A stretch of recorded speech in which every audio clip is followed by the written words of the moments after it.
Hi, everyone. Welcome to another episode of Girl, You Know It. For those of you who are joining us for the first time, Girl, You Know It is an offshoot podcast for Black Women Connect Vancouver, where we want to create connection spaces in different ways and talk about our shared experience as Black women and femmes in serious ways, in silly ways, and everything in between.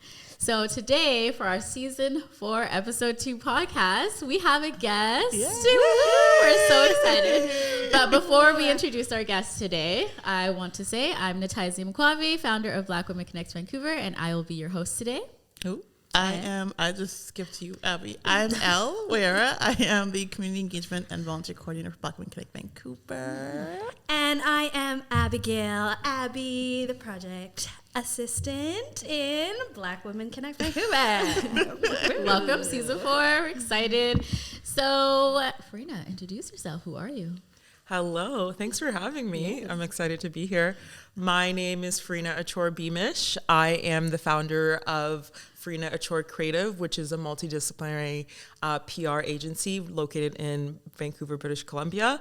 I specialize in building communities for companies in the sense of like making sure that the world understands what they're trying to produce, how to get them out in the world, and creating a really good community around them as well. Yeah, so excited. So we're going to dive into who you are, what did you do, and kind of, we don't really know what PR is, you know? Yeah, you're like, what is it? People are always like, what is PR? Like, you know, and so I think it would be cool to kind of get to know more about your experience. Yeah. So let's talk about a little bit about your experience in Vancouver. Did you grow up here? How long have you been in Vancouver if you hadn't been growing up here? So I grew up in Ottawa. From 8 until 25. I moved here on my 25th birthday. So I'm almost at 10 years in Vancouver in like a few days. So I've been in Vancouver for almost 10 years, originally from South Sudan. And growing up in Canada in general, like I think Ottawa was a very multidisciplinary. I don't know what is that? Multicultural. Yeah, I was like, what is the word? Yeah. Multicultural city, as like I went to a high school with a bit of everyone in there. Mm-hmm. So moving to Vancouver in 2013 was a bit of an adjustment for me. Where I was like, and I moved into Kits, and I was like, oh gosh. Okay. I was like, where's everyone that's Black? Yeah. So the first 2 years were very hard for me. I came here because I wanted to do my second undergrad, and then I went to UBC for a hot minute. I didn't enjoy my experience at UBC, so then I was like, let's maybe rethink that. Yeah. And then just kind of fell into a job that like helped me develop in the space that I am in right now. So, but like I feel like the first 3 to 4 years in Vancouver were very hard for me. I didn't enjoy it. The first 2 years, I was like, should I leave? Yeah. And then I think I was able to find like a really good sense of community, good people, and that kind of helped me, stick it out at 10 years now. So, That's awesome. Can I ask you, what was your second undergrad that you were trying to pursue? I wanted to be a dietitian. Oh. Yeah. I have a very sense of like, I always wanted to understand the body and like why certain foods like does certain things to us, So that was my goal, to understand and help people with that. And then, first of all, I don't like sciences. Fair. I was like, oh, it's really hard to do sciences again in your mid-20s. Yeah. And so, it just like, it didn't work out for me, which is okay. Yeah. Like it just took me on a different journey, and I learned a lot, and like, it helped me get into the space that I am in right now, like to be in health and wellness for most of my clients. So, Yeah, no, that makes sense. What made you want to leave Vancouver? Because I know for me, I don't even know how long you've been here. I know I moved out here when I was 18, so that's a while. You're like, do math, like I don't like sciences. So I know I've had a few friends move out to Vancouver, and they say the same thing. Like they'll kind of be here for a year, but like I think I'm gonna move back, even from like Saskatchewan or like Alberta and things like that. What is it about Vancouver that you feel that people are like, I want to leave? I think I had a really great sense of sisterhood, and I've known these girls like my whole life. And so it was just hard to make friends. I think that's really the biggest thing. I think everyone's so comfortable in their friendships. A lot of the friends that I have made are people who aren't originally from Vancouver.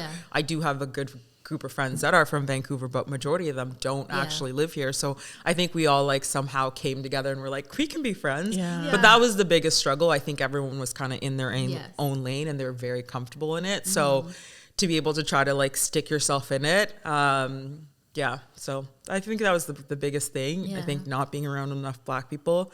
I remember like trying to get my hair braided. I was like, you want to charge me what? I'll go home to Ottawa and get my hair braided. So it's just like those little things. I think they just eventually add up, especially when you're so lonely. I'm not used to having such darkness with like rain, living in a basement suite, all this stuff. My first few years, it was just all these little things. And then got out of the basement suite. That was one thing like that. That helped. And so, it made a huge difference to like have sunlight all the time and just like get in with a good group of people that, So, Well, moving from there to tie into what you do now. So tell us a little bit about PR in Vancouver. What does that look like? What made you start your own business? So I started my business in 2020. I was working for a company for about 4 years. When I was working with them, I was doing a few different things. I started off in brand and community, and then shifted from brand to communities to special projects, which kind of like was a mix of PR, but still with marketing. So when I left them, I actually wanted to work for a female-led company. I was like, you know what? I've always worked for a boys club. So why can't I, work for a female-led company? And that was, early 2020. And then the pandemic happened, and that kind of took a really big stop. And I was like, okay, well, clearly no one's hiring right now. Everyone's like in a hiring freeze. They're trying to figure out what they're going to do with the people they have in house. And then I had someone who I was kind of like just in conversation with a lot. She was very supportive, and she was like, she's also an entrepreneur in Vancouver. And she was just like, well, you're female. You can be an entrepreneur.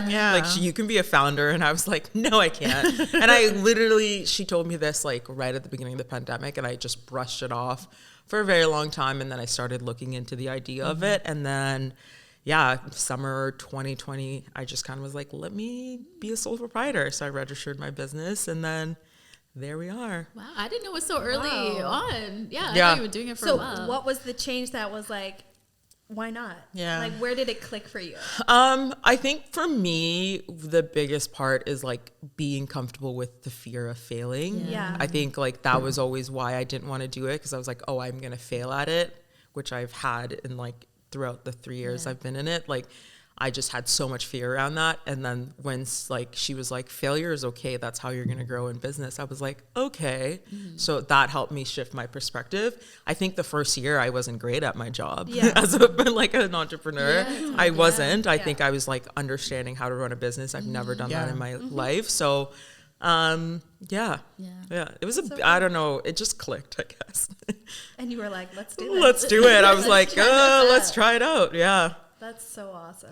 It was just hard. Like, I think like we all saw what happened in 2020. You know what I mean? Like, it was like, where do I go? Where do I fit in? Do I want to be in an environment that like, you know what I mean? Like thinking about like past jobs and all that stuff. I was like, no, let's run the show. Did you go to school for it, or you kind of like felt, like you said, you fell into the job? I fell kind of into the job, and then it just kind of like progressed. So I actually went to school for human geography. I did take some comms class like at Carleton, but I was not a comms major whatsoever. So hard. It's like, so no, I did not go into school. I know most people, that's kind of the direction that they do. They do like PR, or I know SFU has a program. Most universities have like a communication program. I didn't do that. Nope, not at all. But you fell into it because of your previous job. I fell into it because of my previous job, and just the systems that they put into place that helped me kind of understand what to do in this world in PR, and how to leverage my connections and how to leverage who I am. I guess one of my questions is, in starting your own business, and you said leveraging your connections, how helpful or unhelpful were people in the business when you were starting up? I think everyone was actually quite supportive, to be honest. Like, I think I was fearful. So like the day I posted on Instagram that I started my business, I think I got like, everyone was really supportive. Everyone was reposting it, the congratulations, all that stuff. The first year, everyone, like the people who wanted to helped me where they could. So I think that was, so I have nothing negative to say about the business owners that helped me in the city. They know who they are, and they were really supportive. Amazing. Yeah. Oh. So it's like you came here, and 4 years later, or how many years since you come to BC? Because you said you came when you were 25. Then it was 2020 when you started your business. 4 years at the We're other trying to do place. math. We can't do math. So I don't even know where she's going with this. I was like, so 3 years ago, I'll be 35 in 10 days. So 3 years ago, I was 32. So because you said 2 years, that's when you started making those connections with people, right? Yeah, I think the job I left helped me make some really solidified relationships in the city. Yeah, like I think because I was involved in a lot of community stuff, like I was out there meeting people, conversation, like I was outside. I did not need to be, I think about how outside I was back then. I was like, I understand why I'm so like removed now. You put in a lot of work. Yeah, I was energy. outside. Yeah. So now I'm like, don't touch me. Don't tell me. Don't invite me. I don't. Yeah. No, invite me, but know that I'm gonna say no. Invite me that I might come or I might not come. And like I try to like Natasha knows, like I try to support people who I care about. Like even if I'm tired, I will show up and try to support you. But I will say no. I love NO. Yeah, it's a boundary. Yes, I'm learning boundaries from Firina. Yeah. She's a good boundary person. I was like, no, she's like, no, I would just say no. Why am I No. So starting this business as a Black woman in the city, how does that? Because from what we know, it's only you and someone else, right? Yeah, it's one of my really good friends, Charla. She has Easy Consulting. She's also in PR. It is hard because I think that you want to be out there, but you also don't want to get taken advantage of. I think that's probably the biggest one. For me personally, I can't speak for Charla, but so I would say that's probably that is like, and also like, this is what I struggled with the most is like my worth is worth you paying it. And I think I like was like, no, I'll just like, I know you can't pay it, so it's fine. But that was like my first year. But then now I'm like, here's my fee. This is what it is. Yeah. And if you can't pay it, that's okay. Bye. Yeah. And that was a bit of a struggle. So I think like, because I'm so stern in my ways, I don't want that to affect another Black woman, whoever goes in PR, because I'm like, I want everyone to know that you got to pay up or whatever, or respect us within the industry. So yeah, I feel like it's hard. I think it's just like in a city where there's not a lot of Black women, it ends up being difficult in life in general. So yeah. That makes sense. But it's fun. It's hard when you, like you said, like, here's my fee, and you are being stern with it, because we've been taught so much of like, well, you're giving like the space, just take whatever they give you. Yes. It's like we're like exposure. Oh gosh, exposure. Yeah. Like, oh, we could do this and we'll advertise your business everywhere. Like that's not really. that's not paying my rent. Exactly. No, and that's the thing. We got mortgages to pay. Yeah. We got this. We got inflation, that. We got food. Yeah. So it's very interesting. I think that's what I've noticed a lot. Even like running an organization as well, is a lot of people are like, well, we'll do this for you if you do this, and I'm like, I just don't see a benefit if the partnership doesn't work. Like, no thanks. The math isn't math. No. No way. Yeah. At the beginning, I'm like, oh, we wanted our name out there, but now I'm like, nope, I don't have the time. I don't care. I have a baby at home. Yeah, like, now I have a baby. I'm like Kiki. I'm like, I'm a mother. I just don't care. Like, I'm sorry. Like, Tama, can we just talk about how I'm a mother. she was in Usher's music That video as like a we're trying to see Usher, man. Yo, I'm trying to see Usher. it's gonna be like a $10 by the end of it. Yeah. Yeah, that's extended those days. Right? He's playing until December. The man said, run me your money. He needs to just go back on tour again. Yeah, I agree. Well, that was a sidetrack. Could never sidetrack with Usher. Yeah. Okay, so what PR firms do you admire and why? And it doesn't even have to be local. It can be just like even companies that are like global. Yeah. One that I actually admire a lot and like I always look to her. She's based out of New York. Her name is Sandrine Charles. Multidisciplinary. She's mostly in like the fashion world. And she's a Black woman. Okay. Yes. And she's been, when you hear her speak, you're just like, yeah, I want to do PR. Like I want to, like she's very passionate about her job, but she's also very honest about it. And I think that's also necessary in this space when she's like, oh, it's not fair game for everyone. I'm a Black woman leading a company. So I think just like seeing her and who she works for and like she's done some really amazing work. So I think that's one. Another one is not really, she started in an agency world, but she kind of like has become huge. Emma Greed. She is the one behind like Skims and Good America. Yeah, so her story is that she started her own agency back then when she was in London at a very young age and kind of just like worked her way up, sold her agency, and then like look at her now. Yeah. She's one I look up to. My really good friend Charla, I think she's amazing.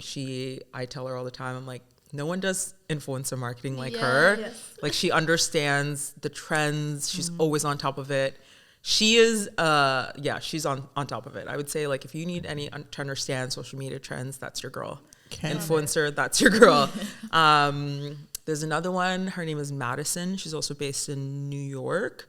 She is Black. Hers is more of like a branding creative agency type, but also love a lot of the work she's done. So, and she talks a lot about mental health as a Black woman and an entrepreneur, which I think is really important in that space. And she talks about burnout. Yeah. So I think to be able to like, I think we're not just our jobs, and to have like women like all of them who, you know, talk about their career, but also talk about their day-to-day life of like who they are as well and what's important to them. Yeah. So I think that's like, those are kind of the ones who I, you know, kind of admire. Yeah.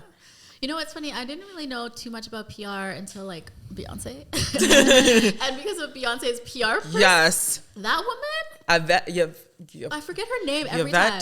Anytime it starts with a Y. Yeah, anything that happens with Beyonce, she is the PR behind that. She used to be Princess PR too. She's amazing. Yeah, she is very smart. Yes. She is Grenadian. How do you? And and she does it for like Haley Bailey. No, Chloe and Bailey. Chloe Haley Bailey. There you go. I was like, what is it? She does it for them. She's great because I think Beyonce is we see it. She's very particular and calculated, and to have someone who understands her is so important. And that's a huge part of our job, is to be able to understand like what our clients really want to see and like basically executing it, and to do it at like where I'm not changing their vision. Yeah. So are you like the PR person? Is that the person who's given the NDRs, like that? NDAs? Like PR person. Are you just the vision? That's a lawyer. If you NDAs are lawyers. Girl, I'm not trying to. Like, you're not gonna so with PR, you basically are trying to tell like a story and have like a vision of like who exactly. Like for example, like if I got hired on by a wellness company who they own a gym, they're trying to go out in the world and tell them why they're different and what's new about them. So it's like, how do I, tell publications they're not like every other gym that's in Vancouver? What's their story? Why are these two different? So you're the person behind. And getting them into publications. If we have to do an event to like create like, buzz around them. Just things like that. Yeah. Just like a part of it. That's like a really part of it. Cool. Yeah. This is why we're having this. Exactly. I do understand why you asked that though, because sometimes like things are on the hush hush, like Yeah. like, you know, before things launch. Yeah, and it's important. And it's important that like you can't like tell trade secrets or like a competition, like you know. So I understand why. Yeah, there's definitely there's contracts. There's definitely contracts. Yeah. I work with a lot of smaller companies, and so like in the sense that like I'm not at Beyonce level where I have to, you know, tell and 20 have a team where I'm like, you can't say this, you can't say that, you can say that. It's generally me, the client, and maybe 2 other people on their team. So it's a little bit easier. But like, like if they're opening in like 2 weeks and we're saying to media, hey, please do this, put this press release out about this company opening and why they're cool, Yeah. Okay. Yeah. That makes sense. So how do you choose your angles for a story pitch? Or like, are you one of those people like, I need to go for a run first? Like, I need to do this, I need to do that, I need to focus. Or watch reality TV. I love my reality TV. I could not. You like slid that I was like, Housewives, Bad Girls Club, Wags. Let's talk about it. No. I always meet with my clients for an hour before we start everything, and they kind of just like talk to me about everything and anything. I'm like, just lay it on the line. I got time. Let's write things. And that kind of gives me an idea of like what I could tell what they were looking for and like how they want to come out in the world and like how we can create that a bit differently than everyone else. So honestly, it takes time when creating a pitch. I think that's one of the hardest part of my job, because I have to be like kind of in my own little zone. I generally like, you don't hear from me for a little bit. I just, it's because your hands, your job is in someone else's, like that's someone else's career on your hand, right? So it's like, how do I make sure that what I'm putting out in the world and what people are reading about them is impactful? Yeah. How long does it take between meeting a client for the first time and like executing whatever product that you want to do for them? Ooh, it depends. It honestly depends how big it is. I generally I would love 3 months. Yeah. It's never given to me. Yeah. Yeah. Like, I think like you are given like usually 2 months to do it, or like more? Sometimes even like a month. Ooh. Yeah. Like I've had some clients are great where I've been giving like 2 to 3 months to like whatever, we'll meet, I'll create strategy, send you the strategy, you look at it, we don't like the strategy, so we have to start over again. So that could that could go back and forth for at least 2 to 3 weeks. Yeah. If we're good and it takes us a week to do it, then like I feel confident doing it. Like, so say you're opening a store in October, I would like to be on your team and helping you by like July. Yeah. Yeah. Okay. Yeah. Yeah. Cool. Just to give that time. Yeah. But it's honestly never. It's never. Yeah. It's never. Yeah. There you go. Yeah. Yeah. Like it's everyone, because I think when people start to think when they need PR, they're like, oh, I need it now. Afterthought. So I'm like a pre-planning. Exactly. Thing, So they're like, oh, I need it now. So I'm going to just, I have to do it. So yeah. Time. That makes you really hard. Yeah, it really definitely under pressure every single It is time. like I feel it sometimes. Yeah. Ooh, sorry, that was like flashback to anxiety. No. I was like, brought me back to like different jobs. No, I feel it. Like dread in our stomachs. And I think for biggest thing is I just have to be organized. Like my first year I was a mess. Yeah. By year 2, I was like, oh, I kind of get it. Yeah. And then by year 3, I was like, oh, I got my organization set. Yeah, but it's taken me a while. And I'm one to admit that I was not great my first year. But you're learning. Yeah, exactly. Did you have clients actually call you out for that? Or you yeah. Yeah. And I'm also I'm a Virgo.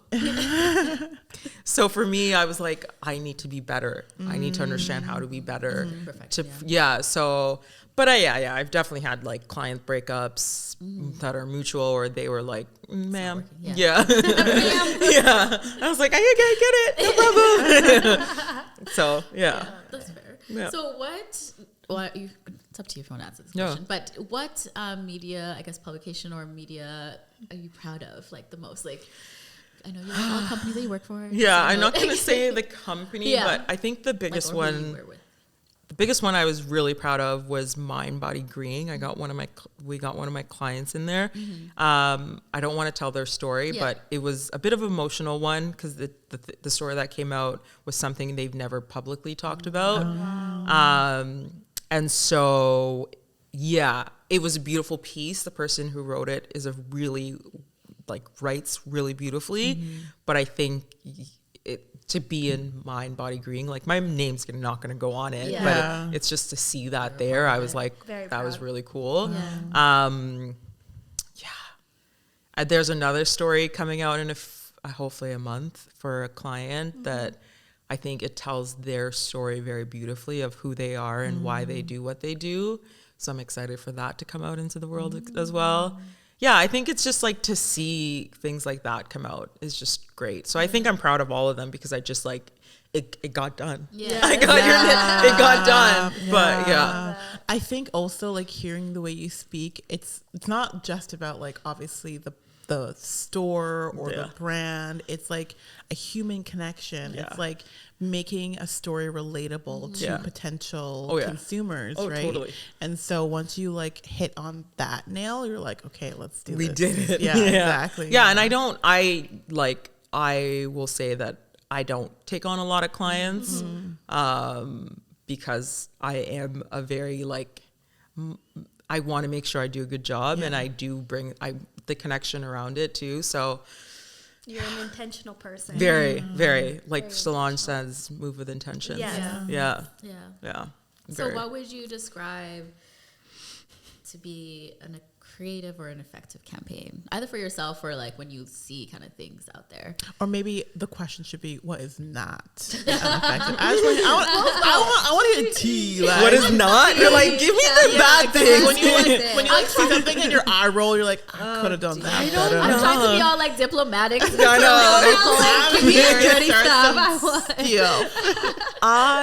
Oh man. So you can go with the positive. No, it's okay. I'm gonna say it. I just find that sometimes when you see, you're like, they're directing this at one demographic, and you're like, you see it, and I'm always like, Vancouver, you know, not and even globally, and you're like, there's billions of people in this world, and some people are gonna see it, and some people are not gonna see it, especially in North America. But I'm like, wow, you really thought this was the only people that were gonna see this? Ooh. So I think I always get disappointed when people do things, and you're like, it could have been great. Yeah. But at the end of the day, not everyone's for everyone. Yeah, and that's something that I always have to remind myself and kind of be like, on to the next one. Yeah. Well, I got mine. That's my question. So I'm happy. Okay, so what do you do if a manager or a client or someone disagrees with kind of your pitch? Like you've already said, like we go back and forth, or you kind of take it and be like, okay, because they're paying you. Yeah. But then at what point is it kind of like, no, this will really work? Like, yeah, that's a hard one. Honestly, I try to go back and forth like at least 3 times. If someone's like, I don't like it, do give me. Yeah. And then after that, I'm like, do you actually want me to be here? Yes. Like, That's a good question. and because I'm like, I'm like, it's like I'm gonna take the money, but like now you're losing. No. Now losing. you're wasting my time and your own that's time. my big thing. Yeah. I don't like people wasting my time. That's it. I don't like people that are late. I don't like people wasting my time. It's traffic. But no, like I just find like it's wild to me when people are like, no, and I'm like, okay, give me what are you not seeing that I'm not seeing? And I'm good for feedback. Yeah. What am I seeing that you're not seeing that wants to be done? And if I can't do it, that's okay. Find someone else. Yes. And I'm good for being like, this person's great. This person's great. Yeah, referring. Because I know I'm not good at everything. Like there are certain things I just don't provide. Yeah, at all. And that's literally influencer stuff. Like I'm always like, Charla. Yeah. That's her girl. Yeah. That's not me. Yeah. That's her girl. So yeah. I do like the fact that you like are not, I wouldn't say like humble, but like you just know what your scope is and you know what your niche is. And you're like, I'm not trying to be something else other than like, you know. I learned that my first year. I tried to be I tried to be everything for everyone, and I just wasn't. Like it just did not work out. And so by halfway through year 2, I was like, what am I actually really good at? So I've like narrowed it down to what I just provide, the services I provide. Yeah. Because I'm not good at some things. Yeah. Is there some things now that you're like, oh, I want to kind of grow in this area now, or maybe start providing more in this area, or work with these type of companies now that you've kind of figured out? Yeah. I think influencer marketing is one that I honestly wish I understood better. I think influencers have such a huge impact in like a lot of business decisions, and we've seen the industry grow so much. So I think for me to have a better understanding to like how to do it for an individual, but then how to like really get the perfect, not even perfect because there's no one who's perfect, but the best influencers sometimes for certain projects. Right. But like understanding individual influencers and how to grow people's like, you know, as if you were like, I want to be an influencer, I want to understand how to help you grow. So I think that would be some place that I'd want to learn how to. I think you'd do good at that, actually. I think you do. But I would see you doing it with like the influencers that are intentional with their, Yes. you know what I mean? Yeah. And not just like, oh, I'm doing this, but like kind of want to tell their story. Because Yeah. there's not that many out there that do that really well, I feel. Where they can be kind of vulnerable, but also private, you know what I mean? And still share their life where people are like, I connect with It's you a hard on the balance. It's a really Yeah. hard balance. Yeah, Especially with the algorithm you're trying to be. It is such a hard balance because some days I'm like, I want to share with people, and then other days I'm like, none of your business. It's none of your business. Don't talk to me. And that's why I post late. Like I'm the worst on Instagram because my friends are like, this girl ain't posting for 3 weeks.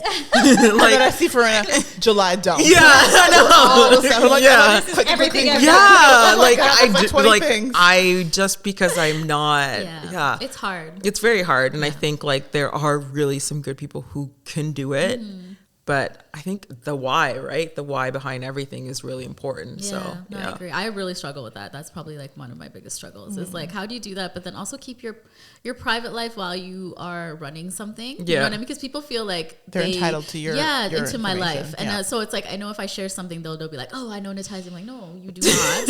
You know? And it was the same like when I was like dating someone, I like no one knew about People got really close mad at friends. you. Yeah, people They're got like, why did you mad. post about You were engaged. You were seeing someone. You got married. You had a baby. Why was that? Yes, that You know, That was the worst one for you. You Like, know everyone who was does it really I well? saw my stomach. I was You're like, there's a belly.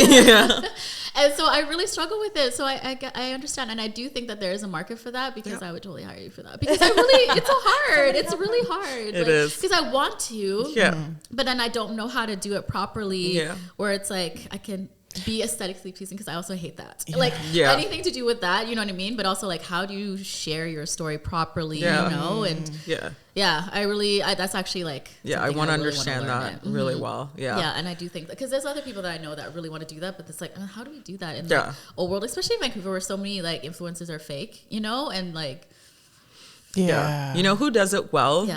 Melissa made me do it. The one in the UK, the black girl. Yeah. Stormy's stylist.